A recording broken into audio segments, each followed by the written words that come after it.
Hello, hello, everyone. Welcome back to another Trail Tales. I feel like it's been a really long time since we've done one of these. We have so many interviews. Yeah, we've had a lot. Yeah, guests and interviews and authors and all of that. So we have a good batch today. And I would love for you to go first since I am feeling under the weather. I would love to go first. I know this is the first time that you've been under the weather in an episode and it hasn't been me. I know. And it's like, I feel like everyone is getting COVID again and I've tested myself twice, don't have it. But I think it's just being run down from like our travels and stuff and being in airports and just being around like a million people because I felt like shit. Like the day after we got back from our second Alaska trip. And I thought it was just like being tired and, whatever, time change and taking a red eye. And then like my nose started to get stuffy and my throat started to get scratchy. I'm like, oh no, I'm actually sick. So yeah, travel does that. It's hard. But I'm here. And I'm ready. You're here and ready, but I'll go first and we can give your voice a little break. My first story is titled A Very Mushy Moment on Mount Rainier. Hi, Danielle and Cassie. First, let me start off by saying listening to your podcast is one of my favorite weekly routines. As an adventure elopement photographer, I spend many of my days in national parks / on public lands and feel like these spaces come alive and are more sacred to me with the rich histories / stories you share. Not to mention, I spend a ton of time on the road traveling for my work in my van, and I wouldn't be able to do the long drives without having the constant soundtrack of your podcast to carry me through it. Part of my job means I get to observe many profound exchanges of love between people in incredible landscapes. I've always felt that these natural environments do so much more than offer a pretty backdrop, but play a significant role in each person's love story. Their jagged peaks, trickling waters, and lush forests are some of the best forms of company, bringing you to life while speaking peace, wonder, and wisdom over you during these pivotal passing moments. Today, however, I, Lexi, feel free to use my name, get the opportunity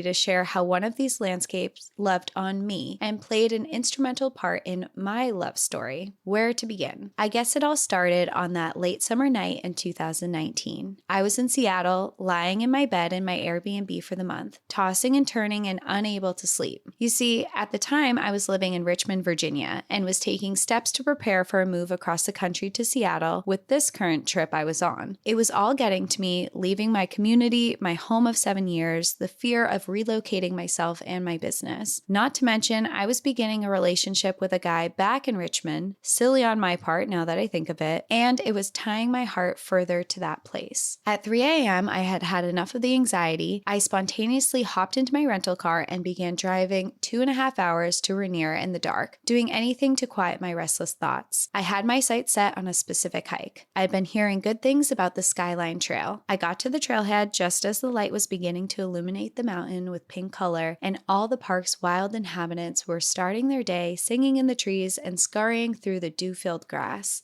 I was immediately greeted by a black bear stumbling its way down the trail and veering off into the forest when it saw me. Yikes. I pushed onward through and spent the morning with the sun rising, spilling my worry to the mountains and grounding myself with the insignificance of being in the face of all its grandness. I spoke aloud about the fear of saying goodbye to my friends, possibly losing this relationship, and the insecurity brewing within me. It was one of the most fulfilling mornings of my life, and I truly felt like the towering mountain was a friend listening to my troubles, encouraging me onward. That very same day, the guy I was seeing called me and broke things off.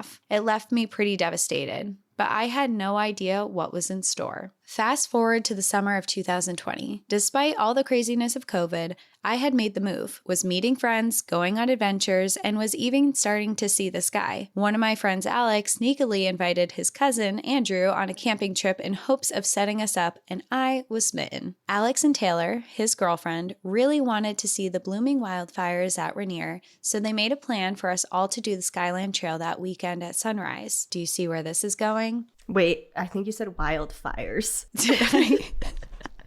She wasn't going to see wildfires. It's wildflowers. To see the blooming wildfires at Rainier. To see the blooming. What a romantic.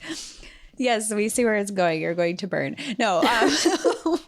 She said, I really wanted to see the blooming wildflowers at Rainier. The four of us left their house at 3 a.m. and had an incredibly idyllic morning hiking under Rainier. We admired the whistling marmots, vibrant wildflowers, and radiant sunshine. An added bonus being that I got to behold all the views that had comforted me so deeply before. It wasn't until later that day when I was reflecting on the beauty of the adventure and scrolling through the pictures on my phone that I stopped and thought, holy shit. It was all exactly 1 year later, at the exact time on that exact hike that I had spontaneously done in my solitude and worry back in 2019. This time instead with new friends and what would become the love of my life. It was like the mountain had heard me, encouraged me forward through the fear, and blessed me with everything I was longing for. Like it was saying, I told you, you could do it, and look what it brought. I know it's cheesy. I will never forget the feeling of amazement and gratitude for the friends we get to have in these wilderness. I remember how devastated I was in 2019 when that relationship ended, but it was exactly what needed to happen. I still can't believe the incredible partnership that was awaiting me around the corner in my relationship with Andrew. Andrew has given me so much. He's helped cultivate a confidence I didn't know I had to be in the outdoors, leading me to new heights and teaching me valuable skills along the way. He said yes to and also planned himself countless adventures I will forever hold dear. He's my best friend, the only person I've been able to bare my entire soul to. And lastly, he's brought me alive in a way I didn't know possible, bringing so much beauty to this life we get to live together. With that, I'll conclude my very long story and mushy moment on Mount Rainier. I've attached some pictures I took on that hike in 2019, as well as my very first picture with Andrew a year later on the same hike. Thank you both for the hard work you do to share such significant stories and educate us on these special places we hold so close to our hearts. So enjoy the view and talk to it like it's your friend. You never know how it'll soothe your soul and give you what you need to change your life forever. XO, Lexi. I love it. I love it so much. I love Rainier. You have a special connection to Rainier. Yeah, I do. But you do. You never know.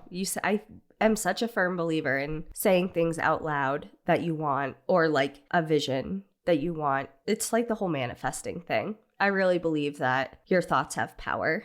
I think it's also, this story is a really good reminder that wherever you are in a point in your life right now, in this moment, even if you're feeling like really upset and really sad, or if you're going through a really hard time, you don't know what the future holds. And in a year from now, you can look back just like Lexi did, and she looked back and she saw how much better she was doing, how far that they've come. And it's just, I think that it's a really sweet reminder that life changes and things change, and things can change for the better. And there are paths that maybe you're on and you don't even know. You don't even know that there's something in store. And I feel like that was kind of like the underlying message of her story. And I totally agree. And also, I see you over there shuffling trivia cards.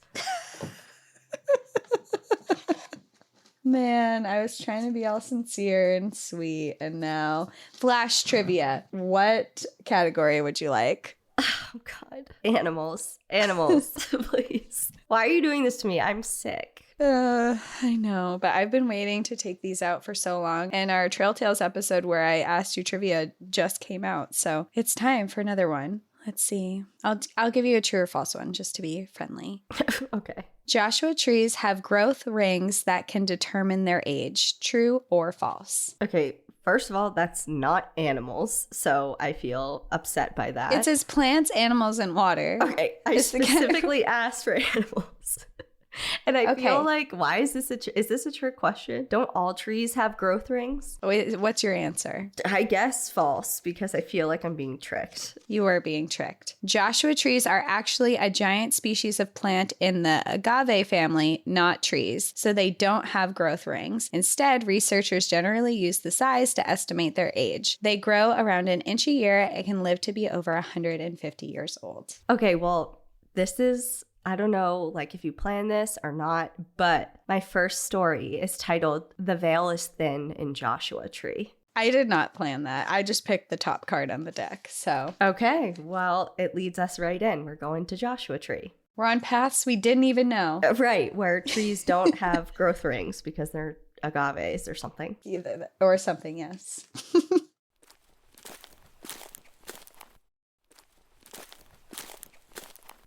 Hello, Danielle and Cassie, longtime listener, first-time caller. Before I get into my story, I want to say I've listened to your podcast regularly over the last few years, and it was in constant rotation during my PCT through hike last year. It may seem ridiculous to be wandering through thousands of miles of backcountry alone while listening to a podcast like yours, but it really set a fun tone, and the whole time I was hoping to experience something strange, unexplainable, or frightening that may be worthy of a Trail Tale email, while simultaneously wishing I don't somehow become the subject of a future episode. But nothing bizarre, scary, or paranormal stood out on that adventure. By the end of that experience, I thought if I didn't experience anything Trail Tale worthy, I probably never will. Fast forward to May 17th of this year. I was about a week into a cross-country road trip with a very loose itinerary. I had just visited my cousin in Vegas, and some other relatives in California had something come up that gave me an extra day in the desert. Being so close to Joshua Tree National Park, I took the opportunity to visit this legendary place. What transpired there will stay with me forever for the rest of my life. I will share a journal entry from shortly after my experience when it was all fresh. But first, a little background/context. My grandparents were the most important and influential people in my life. They saved me from living in utter poverty and a regularly abusive household. I would not be who I am or where I am today without them, and I spent the majority of my 20s as their caretaker until their final days. In the time since we last saw each other, I have radically changed my life. I've lost over 200 pounds, quit smoking and drinking, achieved a lifelong dream of joining the Army, even though I got pretty swiftly medically discharged. Long, stupid story. I hiked the PCT, worked with outdoor brands as a professional photographer, continued to travel across the country, and will have my rookie season of wildland firefighting this year. I don't say any of this to gloat. I say it because my grandparents never got to see any of this, and that fact constantly eats away at me. They never got to see that the person they tried their best to raise eventually got his shit together, although I still am a work in progress, and is at least making an honest attempt to be a better person and to leave this world a little better than I found it. And that's all because of them. There is also a great deal of closure I've been chasing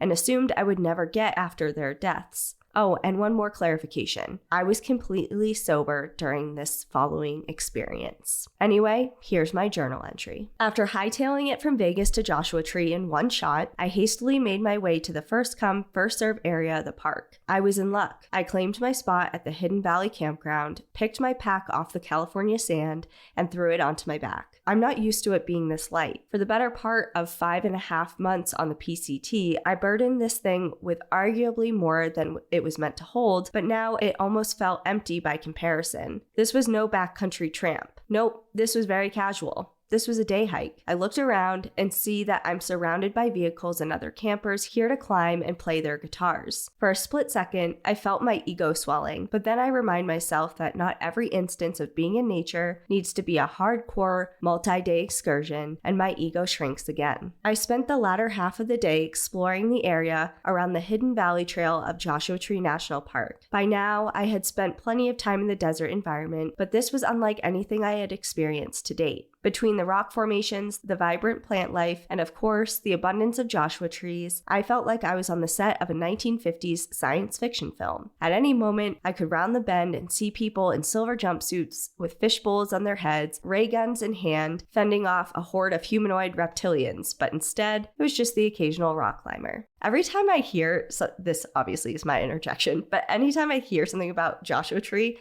I think of Graham Parsons and like that era. Remember when they were in their like nudie suits and stuff? Yeah. After exploring the Hidden Valley until the last shred of daylight faded, I returned to a camp and broke out the Jetboil. I had some leftover Mountain House and peak meals from a resupply I never got to use during my hike, so I treated myself to a gourmet dinner of mango sticky rice and canned chicken under the dim red light of my headlamp. I sat in silence for a while and thought about my life. I had driven 2,500 plus miles in the last 5 days and had a few thousand more to go. This place was just a pit stop on a much longer journey ahead of me. My life is in a strange, if not exciting place. I guess I'm a nomad, nowhere to quite call my own until I start my new job in Washington, and even then, only for the fire season. But I have a purpose, and that is worth more than anything material to me. I'll figure out the rest of the details along the way. The last 7 years have been an insane journey of losing 200 pounds, rebuilding my life from the shattered pieces of broken dreams, rediscovering myself and a will to live on the PCT, and now uprooting my life to travel across the country to become a wildland firefighter. I take one last look at the sky and see clouds rolling in to obscure it. An unfortunate turn of events as I hope to get a photo of the stars. I crawl into my single-person ultralight tent and my toes graze the walls as I sprawl out. It's not as comfortable as I recall, but it feels right. I drift in and out of consciousness several times, and the next thing I know, I'm standing in my grandparents' farmhouse, the place that meant more to me than anywhere else. To my left, my grandfather. To my right, my grandmother, the two people that meant more to me than anyone else. I tell them I'm sorry for what I did when I didn't know better. I'm sorry for not doing any of this sooner and being stronger when they needed me to be. I tell them what I've done with my life since we last met and what I was currently doing. They are as I remember them from when I last saw them. My grandfather in December of 2013 and my grandmother in August of 2016. My grandfather is ecstatic. He tells me how he always wanted to do what I'm doing now, to travel across the country. I tell them that he can and I can help him. My grandmother was confused, as she often was in her final days, but we explained to her the plan and that I'd help them get on a journey across the country. There was already an RV in the driveway. I guide my grandmother inside and ensure she's comfortable in one of the seats. I can still feel the silk of the nightgown she adorned and the weight of her body leaning into me for support as we made our way inside. My grandfather and I embrace, and for the first time in my life, I feel a long-lasting physical effect from a dream. I've hugged this man countless times, and now in this vivid moment that I'm having trouble distinguishing from reality, I can tell you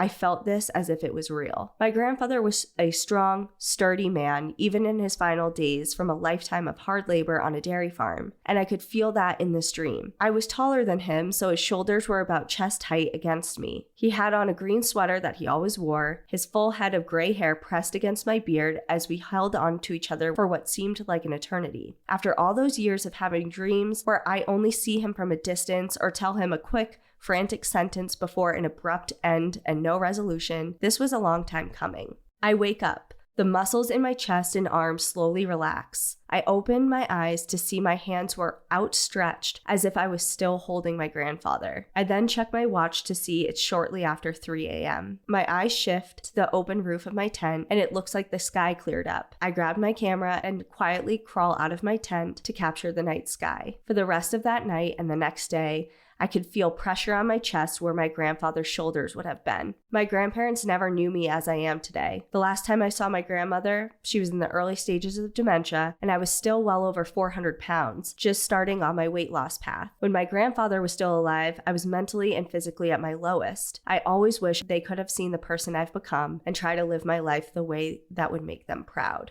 I'm receptive of the idea of otherworldly things or phenomenon, the likes of which we don't have proper understanding of. I approach it all with great skepticism, but the fact of the matter is something happened to me in that desert, something well beyond my knowledge. I have no idea what, but I'll carry it with me for the rest of my life. If nothing else, I'm taking it as a sign that I'm on the right path, that the peace I found over the last year is genuine, and that I'm living my life right by them. I really want to emphasize the long-lasting physical effects I felt for the next 24 hours after this experience. The pressure on my chest was persistent, but not painful or uncomfortable, just there. I also felt like I had motion sickness as soon as I woke up, which also persisted for the same amount of time. I've had crazy dreams in the past. I've had lucid dreams, but I don't know what this was. To call it a dream seems to not do the experience justice. I'm not religious. I don't have the slightest clue what happens when we die or what happens to our energy, for lack of a better way to put it, but I do think it goes somewhere. I'm open to the idea that there are other planes or tiers of existence that intersect with our own in ways we're either not aware of or forget about over time. There's a sort of veil between them. In some places, that veil is thinner than others. I know it sounds insane, but after replaying the situation and its effects repeatedly, I think I had an out-of-body experience or some sort of astral projection to wherever my grandparents are now. That might explain my motion sickness and other physical effects after. In the end, it's not something I can brush off, and I finally have a sense of peace knowing that they are aware that their hard work and the lessons instilled made a difference to me. I'm taking the experience as a good omen. My life is strange and uncertain, but now I'm finally convinced I'm on the right path. I feel like a part of myself is bound to a handful of places, and Joshua Tree is now one of them. I can't wait to return someday. So there you have it. The weirdest thing I've ever experienced and one of the most surreal places I've ever been. Whether you choose to share it or not, I thought you might appreciate it. Thank you for putting in the work you do. It's been fantastic and inspiring to see you both grow the podcast the way you have. I look forward to your continued success in future episodes. Keep stoking those coals of curiosity regarding the strange and paranormal. Best regards, Joshua. That was definitely a visitation dream. 100%. Yeah, for sure. And I'm not like too versed in astral projection or like lucid dreaming or anything like that. Mm-hmm. But as far as visitation dreams go, speaking from personal experience, I've only had one visitation dream from my dad in the last however many years. I mean, this comes out, I think, the 17th. And so in 10 days will be his 15th year anniversary of his death, and I've only had one. And I've had dreams of him in it, like he's been a figure in it. But it wasn't the same. But it wasn't the actual like visitation dream that I got from him many years ago. And then Ian, guy can't stay away from me.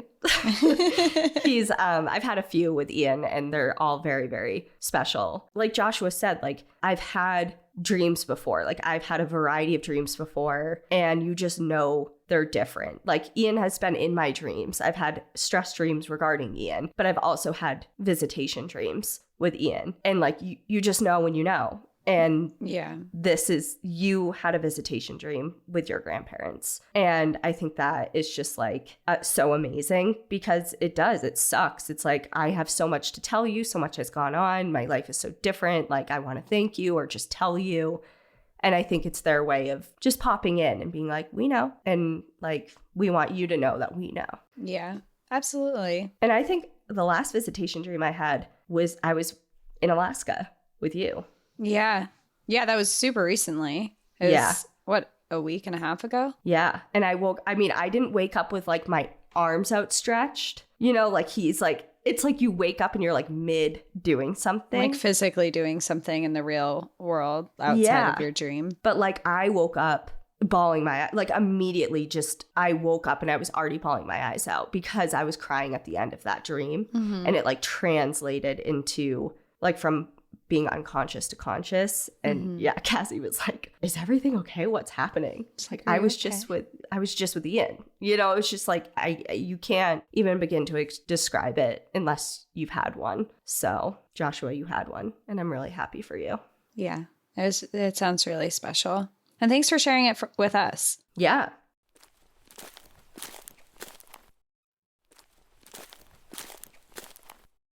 Well, I have my next story is titled, Hey, Cassie, Did I Get Haunted? I love that. Hey, ladies, you already know I love the pod or I wouldn't be writing in. Feel free to use the story on the pod, but because it's already caused me enough familial embarrassment, I've left out names.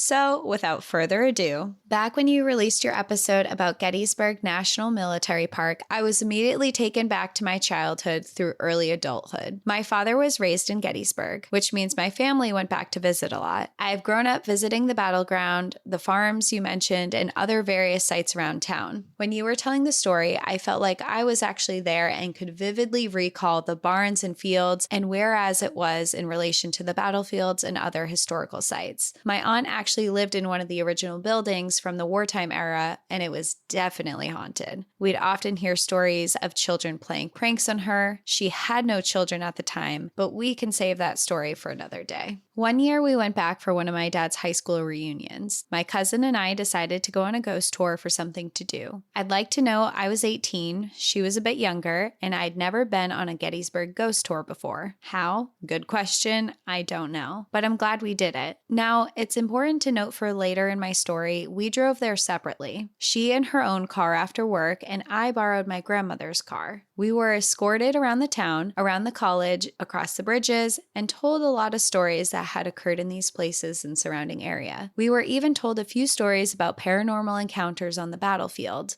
All in all, we had a good time and even learned a bit. On the way home, Remember, I'm alone in my grandma's car. I knew that the quickest way back to her house and the way I got there was through the battlefield. No biggie, except the gates are closed at sunset, and we went on a nighttime tour. I didn't know this, so I drove off into the battlefield, encountering no closed gates. I was happily driving along until I realized it was pitch black and there were 0 streetlights. The GPS that I had used to go through the battlefield earlier that day suddenly stopped working. This is giving me anxiety. You're alone in the dark in Gettysburg Battlefield. I had no fucking clue where the hell I was, and I was freaked out. So I did what any freaked out 18-year-old would do and called my dad, but my phone wasn't working either. No bars, no data, just the dreaded SOS in the top right corner. Fuck. So I laid on my horn. What?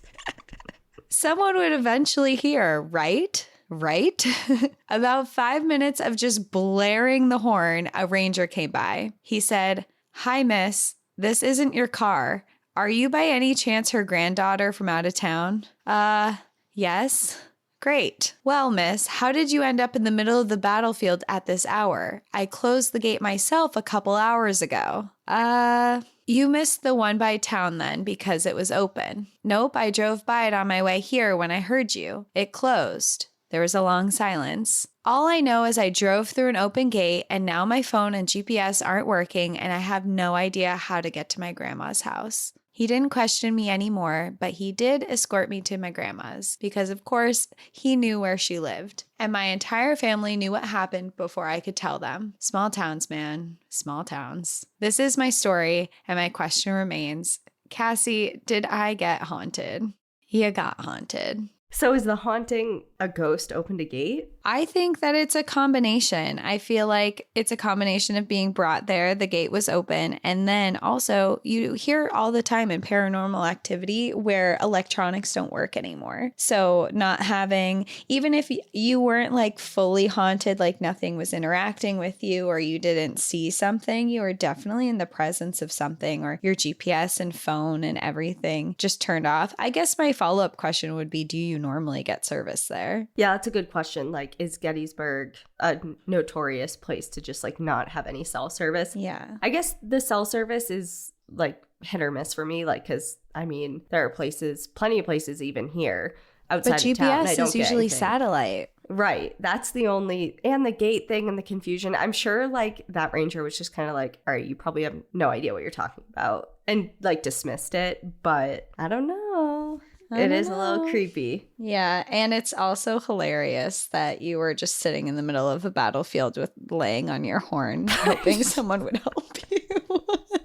That ranger was probably like, hello, can I please help you? Stop? Like, I hear you. Everyone can hear you. Everyone actually can hear you. It worked, I guess. It did.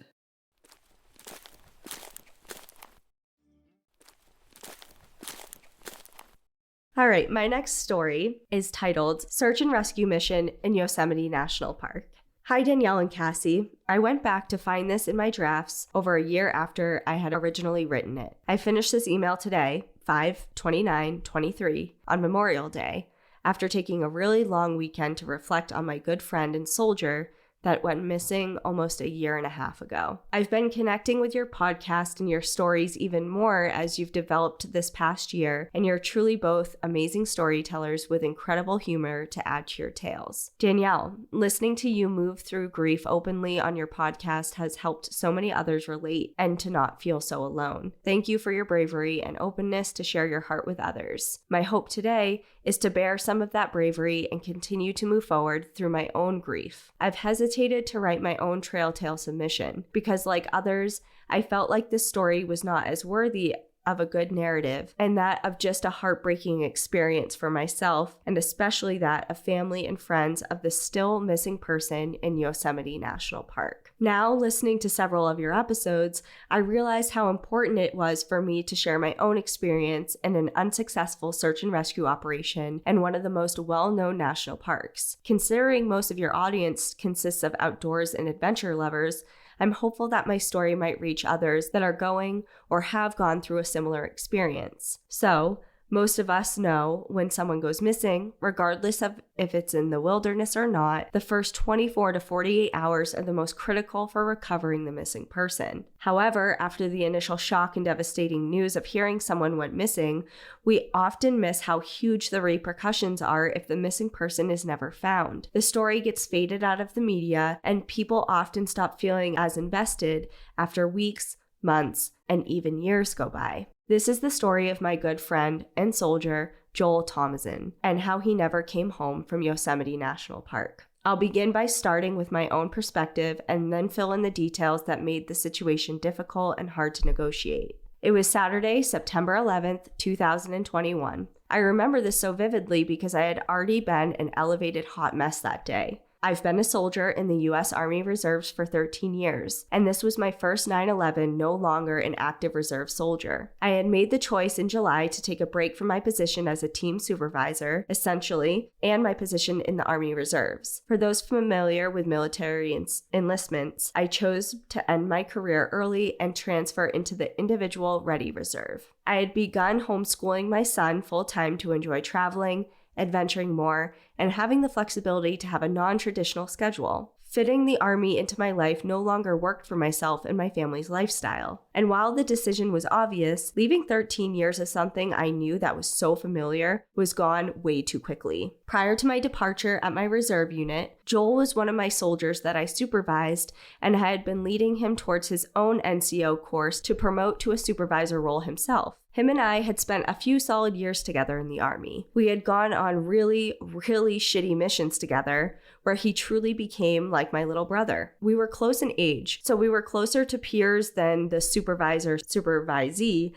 I had just been able to make it through the ranks at the time before he did. So flashback to 9/11/2021. I'm standing in the middle of a karate belt promotion that I'm working as an instructor, and I get a text from one of my Army buddies asking for Joel's phone number. I shoot it over to him quickly thinking, that's odd. They probably have drill weekend and they need to find him somewhere in the building. Side note that our reserve building and property was huge. So you legit called people so you didn't have to walk a half a mile to find them. Another 30 minutes goes by. I got a text from my other good Army buddy. He tells me that Joel never made it to drill weekend. This is an immediate red flag because he's the most reliable person I know. My buddy continues to tell me that Joel had taken off for a 3-day solo backpacking trip before drill weekend. They had talked to his wife, who had planned for him to be back the previous Thursday, and the park rangers had found his car was still parked at the backpackers campground parking lot at Hetch Hetchy Reservoir. It already wasn't looking good.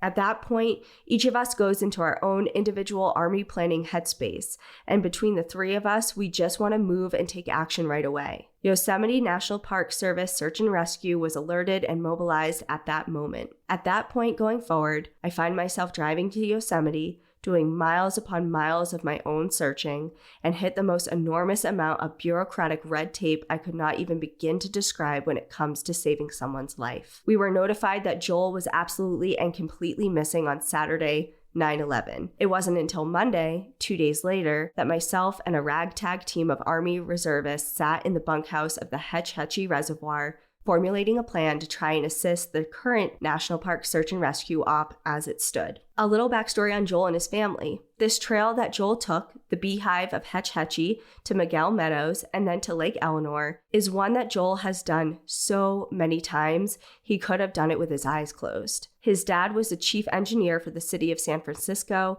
which owns the whole of Hetch Hetchy and its reservoir system. They all lived at the base of the Sierras near Yosemite, and Joel and his brothers were raised by their parents like true lovers of the land and adventure. This wasn't a hard trip for Joel, except that he only took off for this trip after hearing of a very close family friend's passing. Joel had finally made it to his NCO course with a week to go when he learned that a very close family friend had passed while he was in training. For those that understand military speak, essentially, Joel was still on orders until he showed up for drill weekend just a few days later. The course cut him a break, sent him home without penalty, but did not adjust his orders. Joel had the week off still, so he decided he wanted to take this trip to talk to literally God and clear his head from what we were told from his family. Unfortunately, This is the part of the story where we come back and there's a ragtag group of reservists who only have half approval from their command, who are too chicken shit, in my not so humble opinion, to take on any extra risk, because apparently a bunch of soldiers that are trained in land navigation and rucking it for miles on end are ill-equipped to go for a backpacking trip. But I digress for now. That entire week, we sat fighting tooth and nail against the red tape that had no reason to exist. Bureaucrats worried about the risk assessment rather than taking risks. I found myself disappointed on all ends between my own previous reserve unit's response to our assisting with the search and the National Park Service full lack of ability to integrate another useful source of actual trained boots on the ground. For example, one of my Army buddies I was referring to is the designated drone guy for his local sheriff's department and has an immense amount of mandatory training to fly a drone for law enforcement. He brought the drone on Monday. We had to wait until Friday afternoon for permission to put his drone in the air in conjunction with a search and rescue unit. Then he had to leave to go back to work the next day. That's 5 days of flight time wasted on red tape. I realize in the moment there's only so much you can do to control an operation. Looking back on it, there was a lot of things going on that were shot down for, in my opinion, bullshit reasons. And I can say that because I was damn good at my job in the Army. It's been a little over a year since Joel went missing in Yosemite, and each and every person that loved him is still frustrated from the lack of closure in his missing persons case. Not a single trace of him was ever found on the trail and in all the areas that were searched. Just this year, I found myself triggered by every missing persons case I heard of happen in this area. I even found myself angry at the families that had closure when their own missing person was found. How fucked up is that? This is when I really came to terms with the fact that I was not processing his presumed death as well as I had imagined. We have no body to bury, no one to mourn over but a ghost of an existence. Joel is survived by his beautiful wife and son who turned 3 this year, and my heart aches for them every day. My hopes with my own and experience with this story is that it resonates with someone who may have had a similar experience in a missing persons case that is still not closed. I don't remember crying to the universe or asking for a sign so hard in my life than that week I spent in Yosemite looking for Joel. I remember sitting in my car asking God or the universe or whoever is there for some sort of clear sign as to where he might be or how I could locate him. And the only vision that came clear to my mind in that moment were bright, giant angel wings. From that moment, I knew he was gone from this earthly plane, but I have had all this time to still process how he could possibly go missing and why. After listening to your podcast from almost the very beginning and hearing you ladies talk about signs, there's no doubt that Joel has a mischievous hand on all of our adventures. It took me a while to realize it, but every time I see a Bigfoot picture or depiction of Bigfoot, it is a clear sign that Joel is around and making sure we're connected to adventure. I've attached a few pictures of Joel, including his missing persons flyer, that you are free to share. Always enjoying the view, Kelly. Man, that's such a hard situation, especially just all of you're talking about red tape, but with his searching and being someone who is trained in landscape navigation, and military members are so highly trained in that kind of stuff, and then just not having any answers. And I know we can picture exactly where you're talking about. We were just at the Hetch Hetchy Reservoir in June. So we were there very, very recently. So we can definitely picture everything that you're saying when you write that. That's an awful story, and we hope that there's closure and that he is found. Yeah. And they wrote that, like when they typed this email, which was back, in Memorial Day. But I decided to include it now just because a lot of people may remember Andrea Langford. We spoke to her last year, over a year ago, with one of her books, and she wrote a new book, and we're probably going to have her on very soon. And the whole book is about her working with the family and friends of 3 different missing hikers that went missing on the PCT, and there's still no answers. And just all of the red tape that she, the family, other people hoping to support the search effort over years had to go through. And just like the emotional toll that it takes not just on immediate family members, but friends and people who are dedicating thousands of hours into finding these missing people. We talk a lot about stories that have an end. We set up the story, we tell the story, and there's a conclusion for our episodes. But the fact of the matter is there's an overwhelming amount of unanswered, unsolved, missing persons stories out there. And to have someone write in about such a personal connection to one of them, I mean, they wrote in here like, not sure if it's worthy. It is worthy because that's what this is all about. I mean, this is happening to real people and they're real friends and family members, and we want to acknowledge that. Yeah, and talk about it because, you just never know who's listening, and you never know who is hearing it, and you never know who is in the park at that time. It's just, there's never harm in talking about it and spreading it because you just never know who is out there, who has connections to who, and who might have saw something, who might have information that they didn't know was relevant. There's always that hope that someone will hear the story and know something that isn't out there yet. And I think it's important. And it is what, like you said, it's what it's all about. This whole podcast is we're all outdoor friends. We're all here for each other when things like this happen. And of course we want to tell the story. Of course.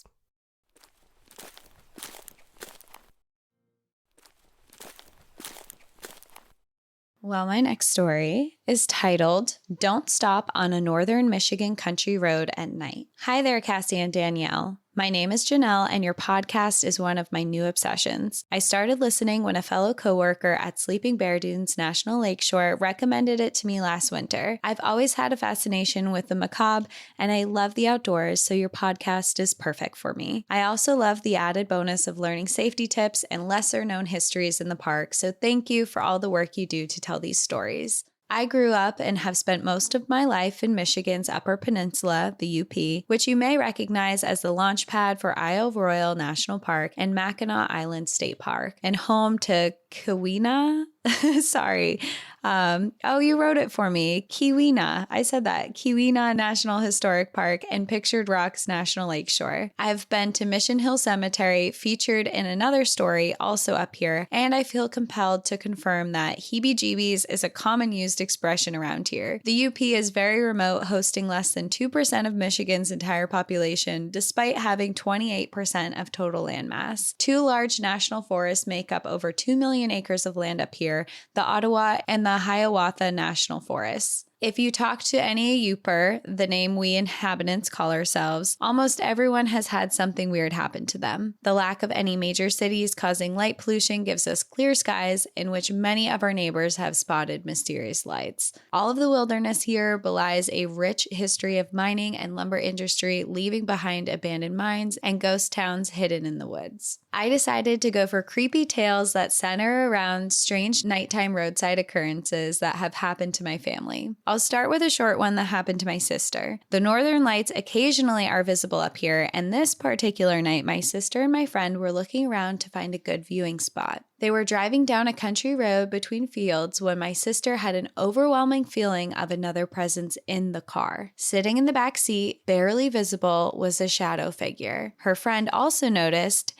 and very spooked, they booked it back home. Once they left that road, the feeling of the presence disappeared. The next story is from my mom. She commutes about an hour into work every day, sticking to highways flanked by thick forests. One night, while returning home from an evening shift, a deer jumped out and hit the side of her car. Having stopped after the accident, my mom got out to survey the damage. It was very dark outside, the only illumination a faint bit of light from the road junction a few miles away. She was making a call to 911 when she happened to turn around and see two figures sneaking up on her out of the darkness. There was no car around they could have come from, and it was too dark to make out any of their features. My mom yelped in surprise, and one of them said, "We won't hurt you," but in a totally menacing way. "We won't hurt you." I don't know how to say that menacingly, sorry.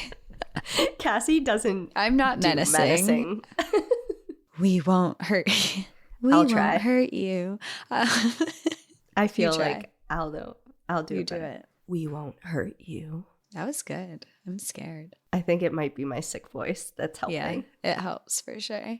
My mom thought, yeah, like the hell you won't, and immediately ran back to her car. That's when she noticed another figure approaching her from the other direction, also trying to sneak up on her. Thankfully, she made it to her car before they could reach her. It wasn't too damaged to drive, and she sped out of there. Okay, that's really scary. I know all of these are, even the one that she's like, okay, I'll start with a quick, just figure in the backseat. Just a quick, like, I'm shorts. terrified. I'm never visiting now. You're not really selling us on the UP like people in Duluth did. Like, I feel like I need to go to Duluth now, but the UP is questionable. I've heard good things about it, but now I'm questioning that. This last story happened to me when I was in high school. I had just gotten my first car, a small tan-colored beater Pontiac. One cold October day, I was driving home around 10 p.m. with my younger brother in the passenger seat, also in high school, after a musical rehearsal went late. That night, we had decided to take a shortcut home down a forested back road, and a few miles in, I got a call from home. I pulled over to take the call as I was worried about distracted driving with so many deer about. I also thought I might get sent back into town to pick something up. I ended up parking in front of a small clearing with a house set back 2 or 3 acres from the road. The house had a front porch and a small light over the door, but no illumination came through any windows to indicate anyone was awake or home. Contrary to this, about 2 minutes into my call, someone stepped out of the house and stood on the front porch. I couldn't make out any of their features, just their dark silhouette against the porch light. Feeling a little embarrassed and not wanting to make someone think I was having an emergency, I tried to quickly sign off of my call. Before I could, the figure held out what I thought was a flashlight and began to switch it on and off. I squinted at them, confused about what they might be trying to convey, when suddenly 5 to 8 lights blazed on from the shadowy yard in front of the house. Each light was held by a tall figure completely covered in dark garb with undistinguishable facial features, and the second they became visible, they sprinted to my car. What? Are you making all of this up? I am not coming here if this is what people put in their front yard. I was frozen for a moment watching them run towards us, almost holding on a second to get a better look at them, but my brother's screaming, "Go, just go," snapped me out of it. I quickly put the car in drive and slammed the gas just as they reached the ditch. 1 or 2 of the faster ones ran alongside us for a split second before my car got up to speed, and I watched in the rear view as the rest poured onto the road behind us. My brother and I watched nervously in the back mirrors for any signs of pursuit as I sped away, yelling at each other in disbelief. What was that? What was that? I don't know. They faded into the darkness behind us, and thankfully, nothing appeared following us home. To this day, my brother and I have tried to rationalize what happened, but are unable to come up with an explanation that makes sense. The closest I've thought of was that maybe we stumbled upon some kids playing flashlight tag, but this doesn't totally track for several reasons. Even in the dark, we would have noticed people running around in the yard, but they appeared from nowhere, just like in my mom's story. Also, all the figures were too tall to be kids. And what was the deal with the person that came out of the house, and how could they have coordinated to turn on their lights and run at us in the 2 minutes that I had taken for my call? It's also really strange that so many people in my family have had this specific kind of thing with shadowy figures on the road happen to them. I don't know what to make of it, but I would be curious if anyone else has had similar stories. The UP is a very beautiful place, and I often encourage people to come visit to enjoy the lush forests, waterfalls, and hiking opportunities. Just don't stop on any of the country roads when driving up here at night. I hope you like these tales. Thanks for sticking with me on this long one, and enjoy the view, but watch your back. If there are shadowy figures that are going to be chasing me down the road, then no. I believe you, it's beautiful, but I draw the line. I have to draw the line somewhere. I'll look it up on Google Images and pretend that I'm there. Actually, I don't know. I'm kind of down to go. Yeah, I still want to go. Yeah. But now I'm scared. We have our reservations, but we'll come. But we also won't hang out with you if you're attracting this shit. Like, nothing will ever happen to us, I feel like. Nothing against you or anything, but like, if you and all your family are being followed by these shadowy ghosts, like, maybe there's something going on. Maybe you guys need like a seance or something. Yeah, just figure that out, and we'll come visit sepaevely. Get some sage and light that and put it around the road or your car or something. I don't know. Like as like the rear view mirror, like instead of like the small Christmas trees, it's just like a cleansing. Yeah, a spirit cleanser. Yeah. Yeah. Put some garlic around your car. Like, invest in something is all we're trying to say. Yeah. All right, I have one last one, and it's short. Yeah, I have one last thing too. Flash trivia. What my category God. would you like?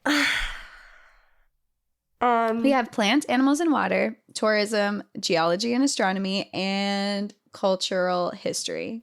Cultural history. Good choice. Oh, I feel like this one you should know, but we're really testing you now. Okay. Yellowstone is the world's first national park. In what year was it dedicated? A, 1776. B, 1872. C, 1905. D, 1947. B. You're right. B, 1872. Although other places in the land in the U.S., Hot Springs and Yosemite had been set aside for protections before Yellowstone, none had received the formalized status and purpose of the world's first national park. I know Yellowstone, okay? Yeah. I love Yellowstone. I would have been really disappointed in myself if at first I thought there was not going to be a multiple choice. And I was like, oh shit, I know it's 18 something. But as soon as you started reading the options, it's like, okay, phew. Like, I know this one. Yeah. All right, my last story. I guess I have one for outsiders, but my last story for now is titled Sleeping Bear National Lakeshore. Hello, Cassie and Danielle. My name is Morgan, and I'm from Michigan. I'm a huge fan of the podcast. My husband and I are avid hikers and love the outdoors, especially exploring national parks together. Now that I'm a stay-at-home mom, your podcast is a little piece of adventure for me to hold on to and to make notes on as we plan our trips with our daughter as she grows, while also reminding me of places I traveled before becoming mama. My other stay-at-home mom friend, Mallory, listens as well, and we are always discussing episodes on playdates. My trail tale takes place in Sleeping Bear Dunes National Lakeshore, which is located in the northwest of Michigan's Lower Peninsula. Yeah, see, Lower Peninsula, with no shadow people. It's a spot my husband and I have gone to every year since being together, including getting engaged here. The sweeping vistas, freshwater beaches, dunes, forested wilderness islands, and miles of hiking trails bring us back every year, and we still discover something new, including this past April. For our daughter's 3rd birthday, we took a trip up to Traverse City. Is it Traverse City or Traverse City? Do you happen to know? I would say Traverse. That's what it looks like. But that doesn't really mean anything. I could be wrong. Everyone in Michigan is screaming. So they went there. They went to that shall not be named.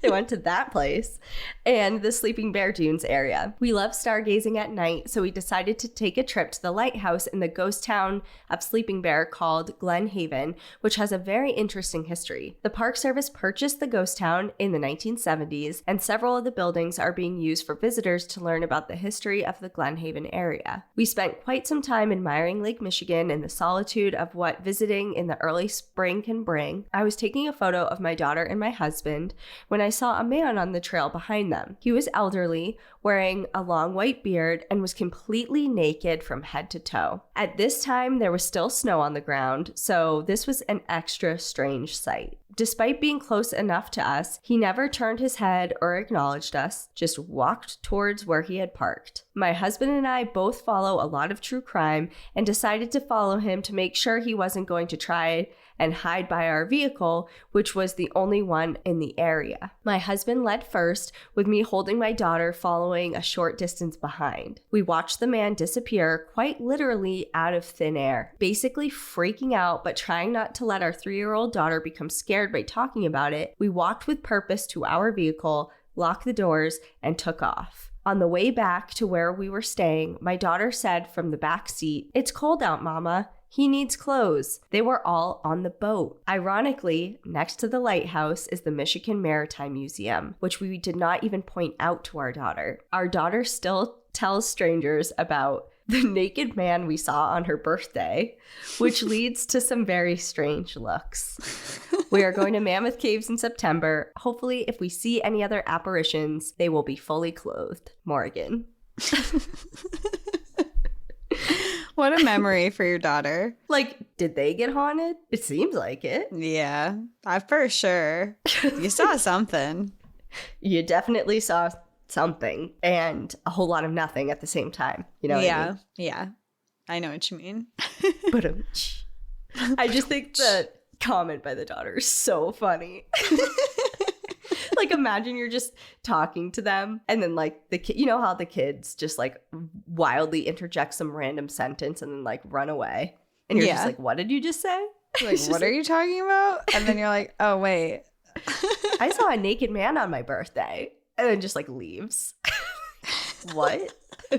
Oh, good one. All right, is that it? I know we've been like talking a lot. Yeah, that's everything that we have for this episode. Unless you're on Patreon or you're on Apple subscriptions, we have 2 more Outsider Stories. If you want to join either of those, you can find us on Apple Podcasts. You can join our Apple Podcast subscription. There's a 3-day free trial if you want to just try it out, see if you like it. If you don't, you can just delete. But I guess you can leave. Or if you want to binge every episode within 3 days and then cancel, but then we just add more later, so that probably wouldn't. It would work temporarily. And then you'd have to like, I think you only get 1 free trial, so you'd have to come back. I mean, anyway. Not that we're encouraging that.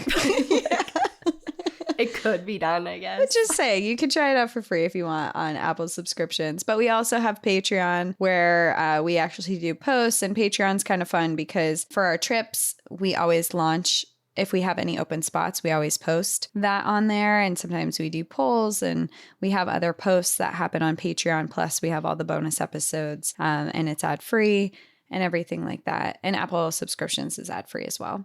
But check it out. Patreon, you can find it in our links. You can find it in the show notes for this episode if you're interested. But for now, we'll say bye to you guys, and we'll say hi to all of our outsiders with our new stories. Yeah, so we'll see you next week.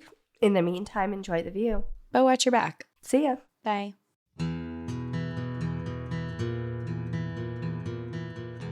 Thank you so much for joining us again this week. If you have a trail tale or story suggestion, send us an email at stories@npadpodcast.com. Follow us on Instagram and Facebook at National Park After Dark and on Twitter at NPAD Podcast. Join our Outsiders Only community on Patreon or Apple subscriptions to listen ad-free, unlock monthly bonus episodes, and exclusive content. And remember, when you support our sponsors, you are supporting our show. For our exclusive discount codes and source information from today's episode, check out the show notes. For more information on our show, our book recommendations, merch updates, and more, visit our website at npadpodcast.com. And please rate, review, and subscribe from wherever you listen to podcasts.